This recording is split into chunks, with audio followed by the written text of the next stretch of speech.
আমি তো বলতে দাবি করতে পারি না যে I am the last man to speak the truth. হ্যাঁ, আর আমি যা বলেছি তারপরে আর ট্রুথ হয় না এমন কথা আমি কখনো বলি না। তবে up to this I get this the truth. তো সেই ট্রুথ মানুষের মাঝে ছড়িয়ে যাক।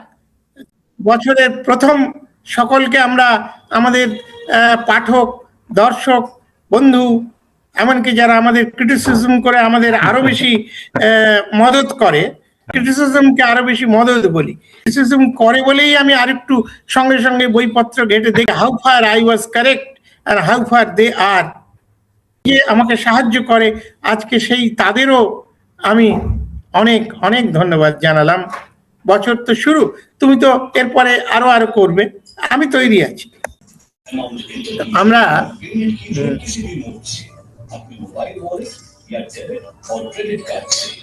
গ্লোবের যেটাকে আমরা বলি ইস্ট ওয়েস্ট সাউথ ইস্ট, আজকে আমাদের বিষয়বস্তু ইস্ট নিয়ে, এবং সেটা হচ্ছে অসুর সভ্যতা কিভাবে বিনাশ প্রাপ্ত হয়ে আছে। আমরা ওই মিডল ইস্টের যে অ্যাসিরিয়ান সিভিলাইজেশন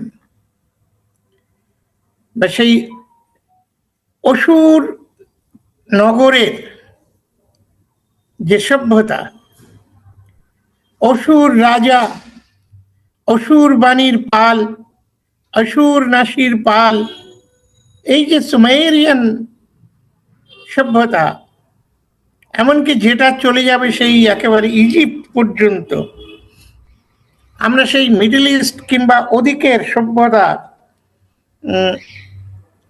প্রাচীন সভ্যতাগুলো একইভাবে দেখতে পাই যে তাদের সেই সভ্যতার সঙ্গে লিঙ্ক এখন আর নেই। সেই ইজিপ্টের মানুষগুলো আজ খুলছে ওই পিরামিড কিভাবে তৈরি হয়েছিল, কারা তৈরি করেছিল, ওই প্রাচীন সভ্যতার অত কেমিস্ট্রি, বায়োলজি, ইঞ্জিনিয়ারিং, ওগুলো কারা তৈরি করেছিল, ল্যাঙ্গুয়েজ, লিটারেচার সমস্ত পাওয়া যাচ্ছে। আজ আজ আধুনিকতার দৌলতে মাটি খুঁড়ে বার করে আনছে সেই পম্পাই নগরের প্রাচীন সভ্যতার লেখাপড়ার ছবি ইত্যাদি ইত্যাদি, সেগুলো ডিসাইফারও করা হচ্ছে। তারপরে মিডল ইস্টে আরাবিয়ান, আজকের যে আরাবিয়ান সোসাইটি, আজকে যে যুদ্ধ বিগ্রহ চলছে ইসরায়েল এবং অন্যান্য রাষ্ট্রের মধ্যে, এবং যে উন্নতি আজকের যে সৌদি আরবিয়ার গ্রিন হয়ে গেছে, মরুভূমি আজকে সুজলা সুফলা হয়েছে, 100 তলার অনেকগুলো বাড়ি রয়েছে, এদের সেই প্রাচীন সভ্যতার সঙ্গে আজকে লিঙ্ক আপ নেই। মাটির নিচে খুঁজে খুঁজে বার করতে হচ্ছে। এটা একটা আশ্চর্যের ব্যাপার। আজকের অ্যানথ্রোপোলজিস্টরা কিংবা আর্কোলজিস্টরা এই যে সিভিলাইজেশন খুঁজে খুঁজে বার করছে, আমার কাছে মনে হয়েছে যত খুঁজে বার করছে এই সভ্যতা কারা বানিয়েছিল সেটা খুঁজে বার করছে, তার থেকে বেশি করে খুঁজে বার করা দরকার এই সভ্যতাগুলোকে, এত উন্নত, এত বিকশিত সভ্যতাকে কারা মাটির নিচে হারিয়ে যাওয়ার অবস্থায় নিয়ে গেল, কবে, কোন যুদ্ধে, কিভাবে, এত ভয়ঙ্কর annihilation of civilization। তো এগুলো তো আছে। সেই সঙ্গে আমরা দেখতে পাই যে প্রাচীন পৃথিবীর একটা যদিও অত প্রাচীন নয়, কিন্তু অনেক প্রাচীন একটি সভ্যতা এই পূর্ব ভারতে, মানে পূর্বাংশে, তখন ভারতবর্ষ বলে তো দেশ ছিল না, যেগুলো প্রাচীন উদাহরণ পাওয়া যায়, বলা হয়েছে জম্মুদ্বীপ, ওই ছোট ছোট রাজ্যের নাম ইত্যাদি ইত্যাদি। তো আজকে আমরা ভারতবর্ষ বলবো, কারণ তাতে আমরা অভ্যস্ত বেশি। এই ভারতবর্ষের পশ্চিম প্রান্তে, এবং সেটা সেটা ভারতবর্ষের বিভিন্ন জায়গায় একটা খুব উন্নত সভ্যতা আবিষ্কৃত হয়েছে। জন মার্শাল এবং তার সঙ্গীরা, এবং পরবর্তীকালে যদিও ভারতবর্ষে সেই অনার্য যা কিছু আছে তাকে ধ্বংস করার একটা প্রবল প্রচেষ্টা আছে, আজও আছে, প্রতিনিয়ত আছে, তৎসত্ত্বেও সেই ইংরেজরা এইগুলোকে খুঁড়ে খুঁড়ে বার করেছে, শেষ পর্যন্ত নাম দিয়েছে ইন্দাস ভ্যালি সিভিলাইজেশন। সেটাকে আমি এগ্রি করি না। as a student of history or a historian, I do not agree with such a name. পৃথিবীতে যত প্রাচীন সভ্যতা হয়েছে, কোন সভ্যতা ওই পার্টিকুলার একটা অঞ্চলের নামে সেই সভ্যতাটা হয়নি। ইন্দাস ভ্যালি যে সভ্যতা ওরা বলেছে, তা তো গুজরাটের লোথালেও পাওয়া গেছে, হায়দ্রাবাদেও পাওয়া গেছে, উত্তরপ্রদেশের মুজফ্ফরনগরে পাওয়া গেছে, দিল্লিতে পাওয়া গেছে। তাহলে এই সভ্যতাটাকে কেবলমাত্র ইন্দাস ভ্যালি সিভিলাইজেশন বলা যথার্থ নয়। এরা এই নামটা দিয়েছে ব্রাহ্মণ্যবাদীরা, তখনকার দিনের ঐতিহাসিকেরা। তার কারণ এটা একটি আর্য পূর্ব সভ্যতা বা প্রাক বৈদিক সভ্যতা, বা আরো ভালো করে খুঁজে বলতে হয় এটা অসুরদের তৈরি করা সভ্যতা। ইতিহাসের তিনটে পর্যায় আছে: প্রাগৈতিহাসিক যুগ, প্রোটো হিস্টোরিক যুগ, আর হিস্টোরিক যুগ। আমরা প্রোটো হিস্টোরিক ওই বৈদিক সভ্যতাকে বলে থাকি, ওটা হিস্টোরিক পিরিয়ড নয়। তার কারণ ওই যে বেদ টেদ কিছু পরবর্তীকালে লেখা হোক, যে কালেই লেখা হোক, কিছু পাওয়া যায়, কিন্তু ওর পাথুরে প্রমাণগুলো পাওয়া যায় না। কিন্তু তার অনেক পূর্ববর্তীকালের যে মহেঞ্জোদারো হরপ্পা নগর বলে আমরা চিহ্নিত করতে পেরেছি, লোথাল নগর বলে চিহ্নিত করতে পেরেছি, আরো ছোট বড় অনেকগুলো নগর সেম বা সিমিলার সভ্যতার নিদর্শন নিয়ে দাঁড়িয়ে আছে আজও। সেইগুলো আমরা সহজেই বলতে পারি যে এটা একটা খুব বৃহৎ সভ্যতা। সেই জন্যে যারা ওই মনুবাদী হিস্টোরিয়ান বা অফিসিয়াল হিস্টোরিয়ান কর্তা ব্যক্তিরা তাদের যা নির্দেশ দেয় সেইভাবে তারা হিস্ট্রি লেখে, তারাও ওই জন্য একটু একটু ফাঁক রেখেছে কায়দা করে। Civilization and culture. Indus Valley civilization, Indus Valley culture. কালচারটাকে তারা বৃহৎভাবে ছড়িয়ে দিতে কোনো অসুবিধা বোধ করে না। কিন্তু সেই কালচারটা বার করতে গেলেই দেখা যায় যে ওই যে ইন্দাস ভ্যালির যে পাথুরে সভ্যতা, ইট, মাটির উপরে স্তূপের সভ্যতা, যেখানে হাজার হাজার লেখা ট্যাবলেট পাওয়া গেছে, মূর্তি ছোট ছোট পাওয়া গেছে, পুরো ইতিহাস তৈরির সমস্ত সামগ্রী পাওয়া গেছে, পাথুরে লেখা পাওয়া গেছে, কিন্তু যেটা কাগজপত্র ইত্যাদি যা কিনা বায়োডিগ্রেডেবল, সেরকম কোনো লিখিত পুস্তকাদি পাওয়া যায়নি। তা না পাওয়া যাক, লিখিত বহু কিছু পাওয়া গেছে।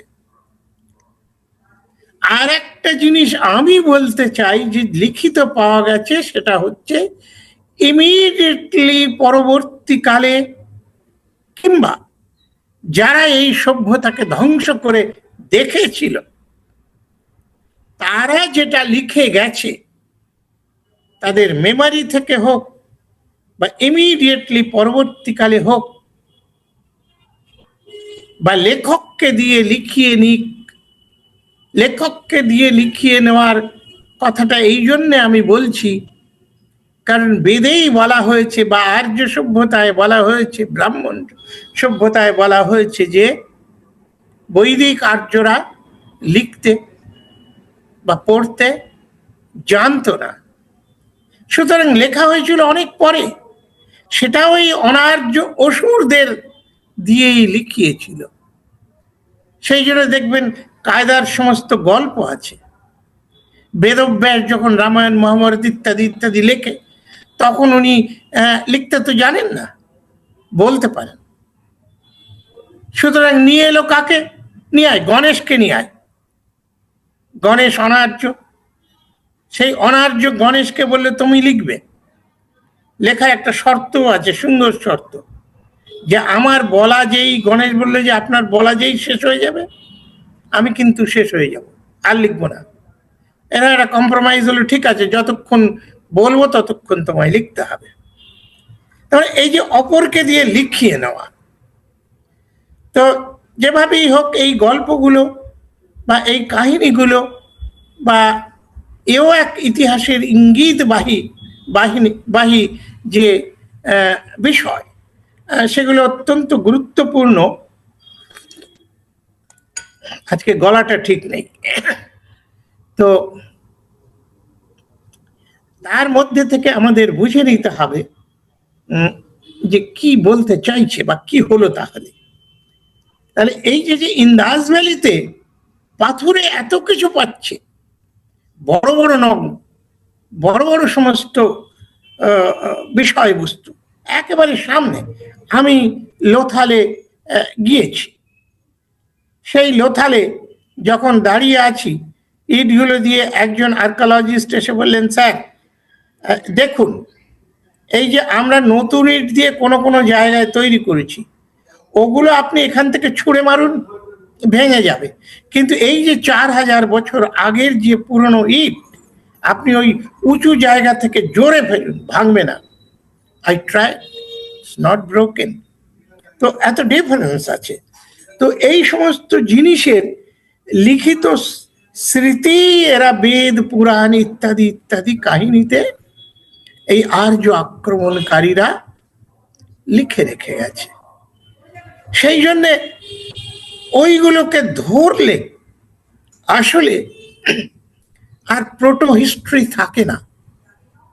ওর যে পাথুরে প্রমাণগুলো, ওই বইয়ের মধ্যে ওই সমস্ত প্রমাণগুলো আছে, ওইগুলো পড়লে বোঝা যাবে। ওই যার জন্যে বেদে বারবার বলা হচ্ছে, কাদের সঙ্গে যুদ্ধটা হচ্ছে, কাদের ওরা ধ্বংস করছে? অসুরদের। তাহলে সেই অসুর কারা, কোথায়? দেখা যাচ্ছে সেই ইন্দাস ভ্যালিতে সেই অসুরদের সাম্রাজ্য রয়েছে। এবং যে সমস্ত বলা হচ্ছে এই বেদে যে অসুরদের পুরী ইটের তৈরি, মানে লোহার মতন শক্ত শত শত পুরী এরা ধ্বংস করছে। সেই পুর বা নগর, সেই বেদিকের গ্রাম্য অবস্থার মধ্যে এই শব্দগুলোর অস্তিত্ব কোথায়? সেই অস্তিত্ব ইমিডিয়েটলি পূর্ববর্তী কালে গেলে দেখা যায় ওই যে ইন্দাস ভ্যালিতে রয়েছে বিপুল সেই সভ্যতার মিনার। যখন ইংরেজরা 1920, 21, 22, 23, 24 এই সময়ে ধরে এগুলোকে তুলে এনেছে, এরা এগুলোকে মানতে চায়নি, বা এই ইন্দাস ভ্যালির সভ্যতাগুলো নিয়ে এরা বেশি ঔৎসুক্য দেখায়নি। আজকে দেখতে পাচ্ছি এক দল সুডো হিস্টোরিয়ান, তারা এই সোশ্যাল মিডিয়ার মাধ্যমে বারবার জোরে জোরে বলছে, এই দেখো 4000 বছর পূর্বে সনাতন হিন্দুরা কিরকম শহর তৈরি করেছিল, কিরকম উন্নত সভ্যতা তৈরি করেছিল। নিচে নর্দমা রয়েছে, সোয়েরেজ রয়েছে, শস্যাগার রয়েছে। এটা হাইজ্যাক করছে আজকে, ওটা ওদের ইতিহাস ক্যাপচার করছে যে ওটা ওটা আমাদের তৈরি করা, এবং এই সনাতনী হিন্দুদের তৈরি করা সভ্যতা, এবং এটা মোটেই অসুরদের নয়। তাহলে আবার খুঁজে পাবে না অন্যান্য মিলগুলো, যে তাহলে ওই যে অসুরদের সভ্যতা, ওই শত শত ইন্দ্র ধ্বংস করছো, ওগুলো কোথায় রে বাবা? মুশকিলে পড়ে যাবে। তো সেই আলোচনায় আমরা যাচ্ছি না। আমরা যাব যে এই যে সভ্যতা, এই যে পূর্ব দেশে, আমি পূর্ব দেশ বলবো, সেই মিডল ইস্ট বলবো না, বা সাউথ ইস্ট বলবো না, এই যে আমাদের পূর্ব দেশের, ভারতবর্ষের পশ্চিম প্রান্তের এই যে সভ্যতা, এই সভ্যতাটা ধ্বংস হয়ে গেল। আজকে বেশ কয়েক বছর ধরে ওই আমাদের মাদ্রাসের বা তামিলনাড়ুর মুখ্যমন্ত্রী স্ট্যালিন ঘোষণা করছেন, আমি এত কোটি টাকা দেবো যারা ওই ইন্দাস ভ্যালির লেখাগুলো পড়ে দিতে পারবে। আসলে ওই লেখা পড়ার কাজ অনেক কাল ধরে শুরু হয়েছে, কিন্তু আশ্চর্যের বিষয়, আমি আমার যেখানে লিখেছি, বই হোক, আর্টিকেল হোক, আমি এই প্রশ্ন করেছি, ভাই তোমরা দেবতারা মানে ব্রাহ্মণেরা একেবারে ভগবানের সঙ্গে কথা বলতে পারো, ভগবানের ল্যাঙ্গুয়েজটাও তোমরা বুঝতে পারো, অথচ তোমরা ইন্দাস ভ্যালির এই লেখাগুলো পড়তে পারো না। আবার তোমরা দাবি করো ওটা তোমাদেরই পূর্বজদের লেখা। কিরকম মজার ব্যাপার! তোমরা সেই হাজার হাজার বছর আগের সংস্কৃত কি সুন্দর গলগল করে বলতে পারো, বুঝতে পারো, সেই সংস্কৃতে তোমার দেবতারা বুঝতে পারে, অথচ ওই ইন্দাস ভ্যালির সভ্যতা আজকে তোমরা দাবি করছো ওটা অনার্যদের নয়। ওই ভূতগুলো কি করবে? এগুলো আমাদের। কিন্তু সেই আমাদের বলতে যে দেখো দেখি তোমরা ওই ল্যাঙ্গুয়েজটা পড়তে পারো না। আজকে স্ট্যালিনকে বলতে হয় যে পড়ে দেবে তাকে আমি কোটি কোটি টাকা দেবো। এগুলো জ্যামলিং আছে, বহুত জ্যামলিং আছে। সেই জ্যামলিং ছেড়ে দিয়ে আমি আসবো যে এই সভ্যতা কি ধ্বংস সত্যি সত্যি হয়ে গেছে? ধ্বংস এরা করতে পেরেছে? ইউরোপে মনে হয় পেরেছে। ইউরোপে, কারণ ওই যে যখন ইউরোপে রেনেসাঁ হয়, কিংবা যেদিন রোম সম্রাট কনস্টান্টাইন যখন ক্রিশ্চিয়ান হয়ে যায়, sometime 324 or something like that, আমি এক্স্যাক্টলি আজকে বলবো না কারণ অঙ্কের হিসাব তো ইয়ার, তিনি যখন ক্রিশ্চিয়ান হয়ে যান বা জেসাসের সেই ভীষণ দেখে যুদ্ধ জয় করেন এবং পরে ক্রিশ্চিয়ান হয়ে যান, পরে তিনি কনস্টান্টিনোপলেতে এসে তার সাম্রাজ্য বা ক্যাপিটাল তৈরি করেন, রোম ছেড়ে এসে, সেই রোমান প্রাচীন ধর্মগুলো ছেড়ে এসে তিনি যখন ক্রিশ্চিয়ান বা খ্রিস্টিয়ানিটি প্রচার করেন সারা ইউরোপ জুড়ে। তারপরে কিন্তু সেই প্রাচীন সভ্যতাগুলো হারিয়ে গেল, মিল নেই, কারণ এত অ্যাডভান্সড হয়ে গেল।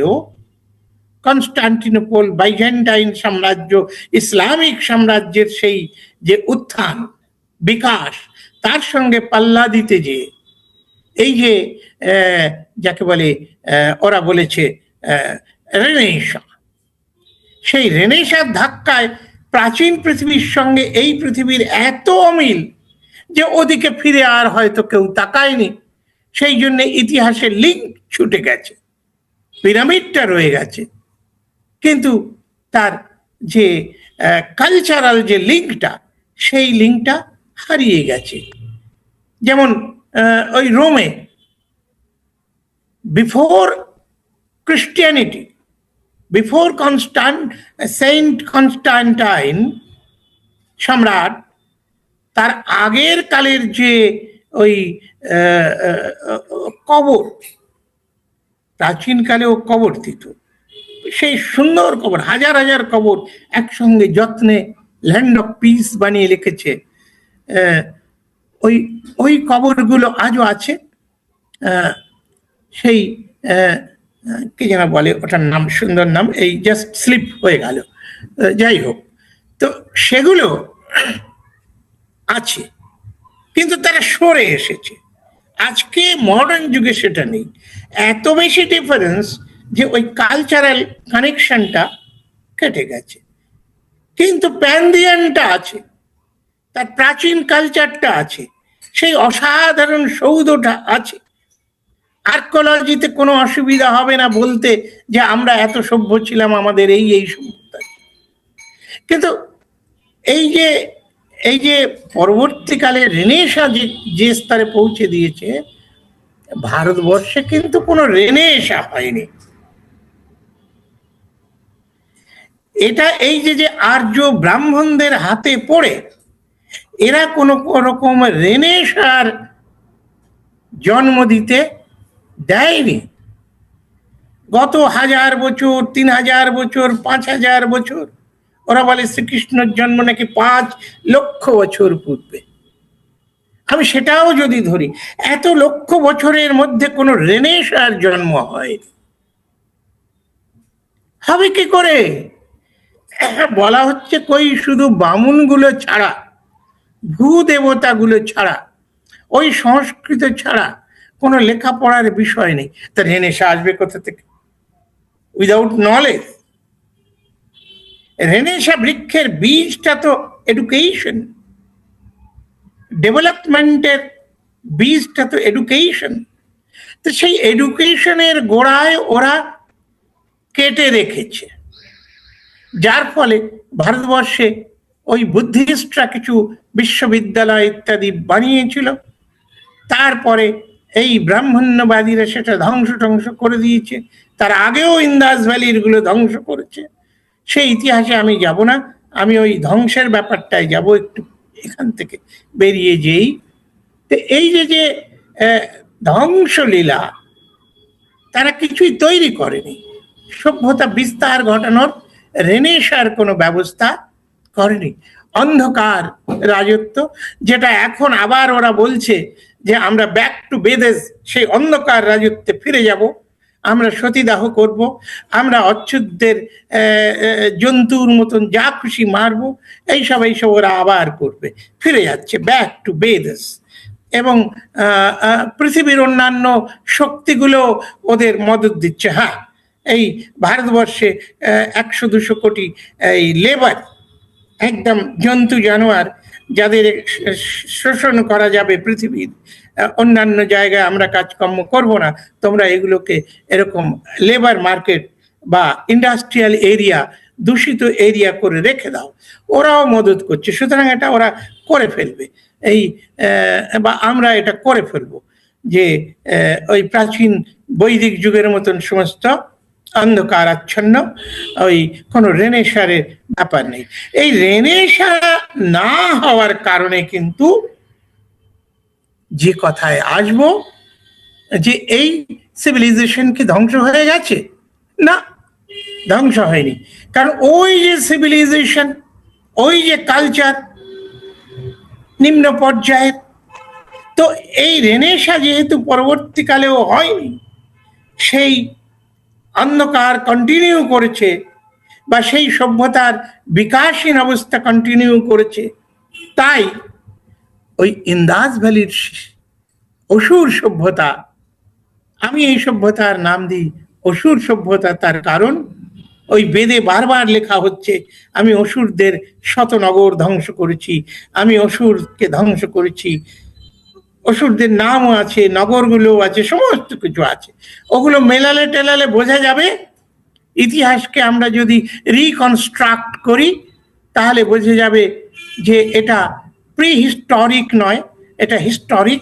কারণ ওই মেটেরিয়ালও পাওয়া যাচ্ছে, আর পরবর্তীকালে লিখিত যে লিটারেচার আছে তাতে লিখিত এভিডেন্সও মিলে যাবে, কয়েনসাইড করে যাবে।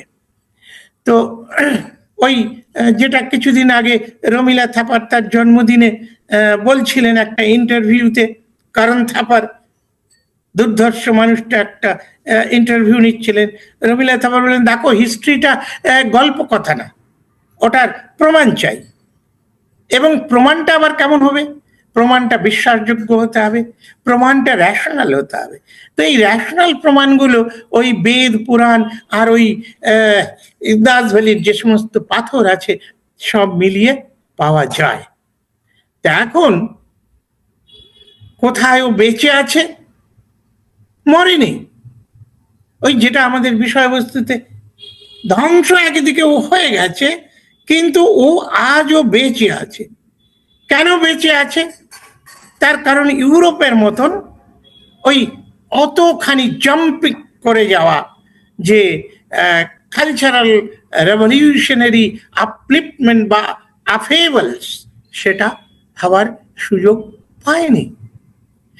যার জন্যে ওই ইন্দাস ভ্যালির লোকেরা যে ভাষায় কথা বলতো, আজও ভারতবর্ষে একদল মানুষ সেই ভাষাটাকে সযত্নে রেখে আজও ব্যবহার করে, কথা বলে।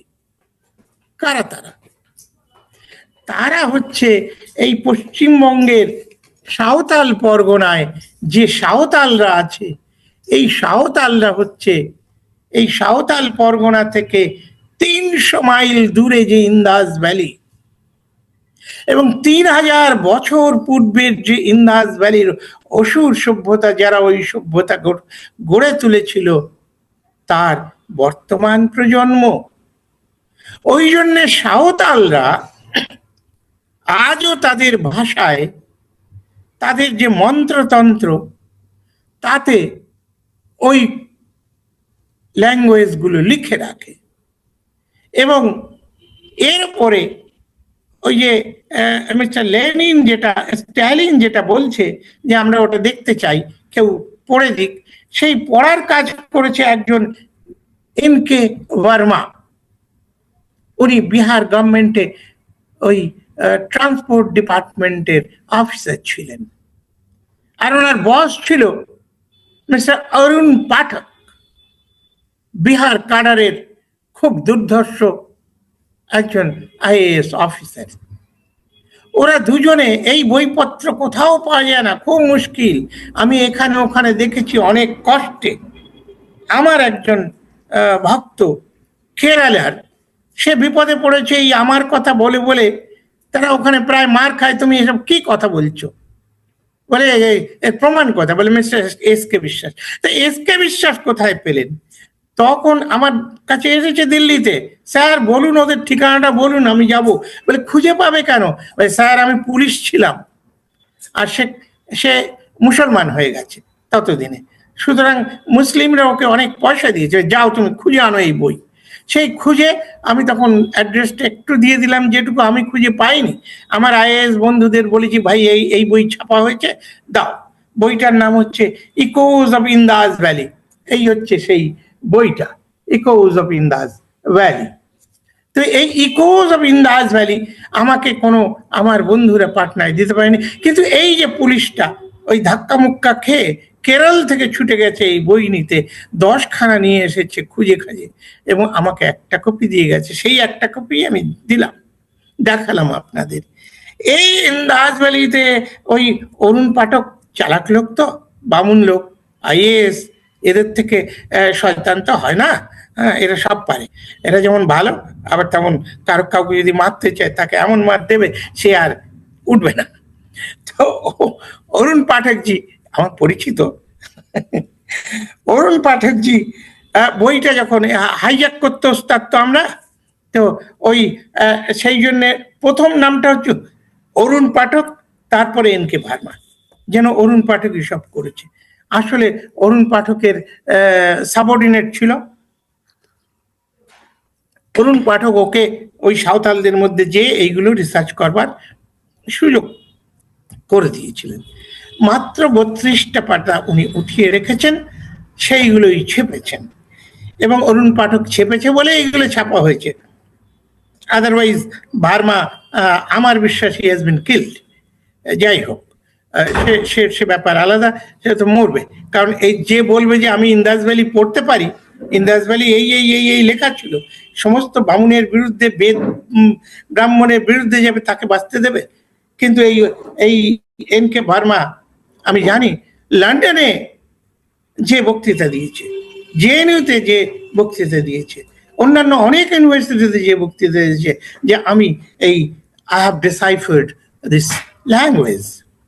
তো এই ল্যাঙ্গুয়েজে সমস্ত দেখে টেকে ও যেখানে পৌঁছতে পারেনি, সেটা আমি অবশ্য তখন এই বইটা পাইনি, তাহলে আমার বইতে এগুলো কোট করতাম। মারাত্মকভাবে প্রমাণিত হয় যেটা আমি লিখেছি, ওই Buddhism, the religion of Mohenjodaro Harappa cities. আমার ওই 450 পাতার বইতেও এই অরুণ পাঠকের এই জিনিস আমি দিতে পারিনি, কারণ তখন এই বইটা আমার হাতে আসেনি। তাতে দেখা যাচ্ছে ওই ইন্দাস ভ্যালি সিভিলাইজেশনে আর কিছু নয়, বৌদ্ধ ধর্ম ছিল। ওদের যে ল্যাঙ্গুয়েজ গুলো ছিল ডেফিনেটলি পালি ল্যাঙ্গুয়েজের কাছাকাছি হবে। তো সেগুলো তো রিসার্চের বিষয়, আরো রিসার্চের বিষয়। I am not a research scholar, আমি একটু এদিক ওদিক থেকে নিয়ে একটু ওস্তাদি করি, কারণ এখানে এই অন্ধকার রাজত্বে ওস্তাদি করা খুব সোজা। তো যাই হোক, এই যেটা, তাহলে আমরা কি করে বলবো যে ইন্দাস ভ্যালি সিভিলাইজেশন, হ্যাঁ ওই প্রাসাদ গুলো ধ্বংস করে রেখে গেছে বহু কাল আগে, কিন্তু সে কিন্তু বেঁচে আছে আজও। সেইখান থেকে 3500 মাইল, 1 কিলোমিটার দূরে সাঁওতাল পরগনায়, মালদার ওইখান দিয়ে ওরা এখনো সেটা করছে। এবং এই যে দেখুন, এই যে আমার এই বইতে এই যে ফটোটা দিয়েছি ওখান থেকে, যে ওই বিয়ের সময় ওরা যে ছবি আঁকে, সেটা ওই ইন্দাস ভ্যালিতে যে সিলমোহর পাওয়া যায় সেই সিলমোহরে আছে। সুতরাং আজও এই সাঁওতালরা এই ইন্দাস ভ্যালির, এবং ওদের মধ্যে আজও, আমি বহুকাল আগে একটা সাহিত্য সভা করেছিলাম, সেখানে একজন ওই মেদিনীপুরের মালি বুড়ো নাম, তখন তার বয়স হবে 70 হবে, মালি বুড়ো একটা কবিতা শুনিয়ে গেল, যে সাঁওতালদের মধ্যে এই কবিতা আছে যে আমরা নগরে ছিলাম, আমাদের নগর আক্রমণ করলো, ওদিক থেকে ঘোড়ায় চড়ে এসেছিল লোকেরা, আমাদের অত্যাচার করে সেই নগর ছেড়ে আমরা এখন জঙ্গলে বসবাস করি, আমরা পাহাড়ে পর্বতের মাঝে আমাদের নিজেদের সেই সভ্যতা, সংস্কৃতি, ল্যাঙ্গুয়েজ এবং ধর্মকে বাঁচিয়ে রাখার চেষ্টা করে চলেছি আজও। এই কবিতা মালি বুড়ো মেদিনীপুরের বিখ্যাত লোক, সাহিত্যিক হিসাবে খ্যাতি ছিল। তো আজ থেকে 40-50 বছর আগে 1992-3 ওনার সঙ্গে এই সমস্ত সাহিত্য সভায় কথাবার্তা হয়েছে। তারপরে আমি অনেক খুঁজেছি, তো এটা আজও বেঁচে আছে, আজও বেঁচে আছে। মিস্টার স্ট্যালিন যদি আরো মদত করেন, এবং এখন দেখছি সনাতনী হিন্দুরাই উঠে পড়ে লেগেছে, না না না, ওই ছিল বিশাল সাম্রাজ্য, বিশাল উন্নত, বিশাল কিছু, আর ওর সবকিছুর কারিগর হচ্ছি আমি, মুখার্জি, ব্যানার্জি, চ্যাটার্জি, ভট্টাচার্য, আমি। আজকে আমি বলতে চাই এখনো ধ্বংস হয়নি, এই সত্যকে ধ্বংস করা যাবে না। যেমন প্যান্ডিয়ানের সভ্যতাকে ধ্বংস করা যায়নি, যেমন রোমের কলোসিয়াম এখনো খাড়া হয়ে পৃথিবীর সারা মানুষের সামনে উদাত্ত কণ্ঠে ঘোষণা করছে, there was a Rome of such ability and cultural height। যেমন ওই ইজিপ্ট ঘোষণা করছে আমরা এরকম ছিলাম, যেমন ইরান ইরাক ঘোষণা করছে আমাদের নিনেভ শহর, বেবিলনের শহর, এগুলো এরকম ছিল, যেখানে আমরা ওই সিঁড়ে সিঁড়ি বানিয়ে ভগবানের কাছে পৌঁছানোর চেষ্টা করেছিলাম, ওই যে টাওয়ার অফ ব্যাবেল, হ্যাঁ, এই সমস্ত গল্প টল্পগুলো এগুলো আজও আছে। তো ভারতবর্ষের ইস্টেও তবে আমাদের এখন একটা আশা জাগছে, যখন ব্রাহ্মণেরা চাইছে যে হ্যাঁ ওটাকে তোলো, হ্যাঁ ঠিক আছে ওদেরই দিয়ে দিলাম, টেক ইট ভাই, but but but bring it in the light. Thank you. আজকে আমি এখানেই শেষ করি।